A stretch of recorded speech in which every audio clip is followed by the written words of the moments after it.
Together to wheel around each other.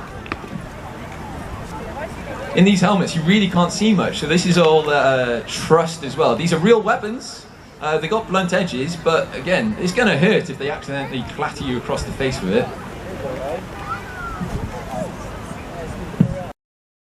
Tent pegging, by the way, not a medieval sport, but incredibly good for the horses, and a firm practice today by the military, shown in front of the Queen.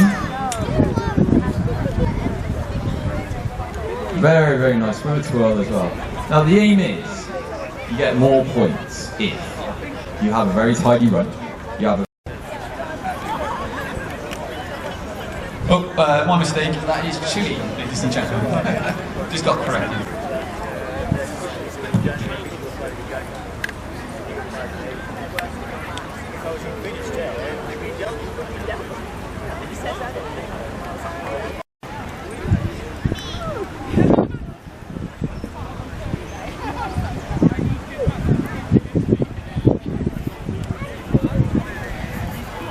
One side and a sack on the other. You may have seen it from films like A Knight's Tale and others. It's an exercise of hitting a small target at speed enough where you don't get slapped by the sack on the back end. You can see there's no heads on the end of these spears. That's to protect the target. If we were using metal in this instance, it would just go straight through it. And a fine strike there.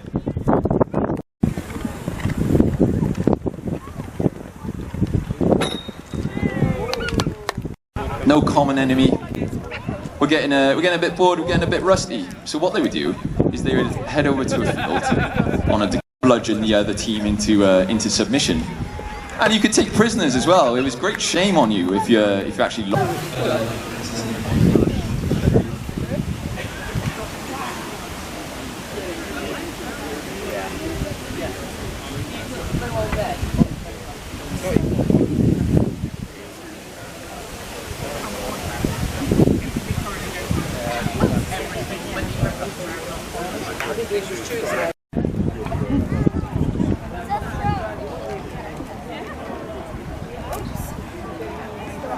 I've got game rewards pony rider. Well, one was telling me.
fighting. We're not actually trying to kill or injure the other side. It's all about simulating combat. So the two armies here will be 65 to work out whether we need to transfer any troops from one side to the other, because historically Simon de Montfort's troops were very outnumbered at the Battle of Evesham, and B, just to make sure that and their sub-commanders within each of the units, so they can do their practice and make sure everybody's safe for this afternoon. I think the only thing that's alarming the Royalists at the moment is that they appear to be outnumbered by de Montfort's troops rather than the other way round. This is because 3 of the royal groups didn't come along last night. They weren't able to come. 2 of them were pinged for... Oh, it looks like they actually are going for a fight. So much for a practice then. Oh well. If they do end up having a fight, give them a cheer as they clash. It's the first time they've hit anybody in 2 years.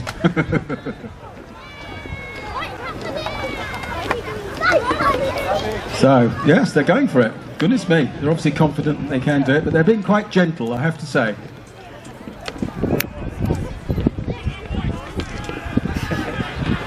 They use their shields and their Spears as the opponents engage. And just now I was talking about the Baron that killed Simon de Montfort in the battle. And he is in the division of troops furthest away from you, and a white shield in the middle of the blue and yellow. Interestingly, it looks like the council here have painted the car park barriers in de Mortimer's colours, red and yellow. So rather than looking at them and thinking, God, they're hideous, just think that de Mortimer's gone round with a pot paint and painted up the entire car park shield, which is yellow with a black cross. The Royalist, he's got a shield which is red and white stripes with a blue band across the top. Henry de Montfort, one of Simon's brothers, also has a contingent here, and they also background, but they also have a blue bar across the top of the shield, which denotes he's one of Simon de Montfort's relatives.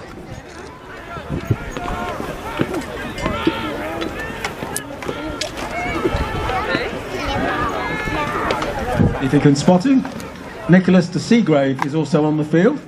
He has a black shield with 3 white sheaves of corn painted on it. And I tend to root from him because I come from the village of Seagrave in Leicestershire. For Nicholas de Seagrave, he was on the losing side at Evesham and didn't survive.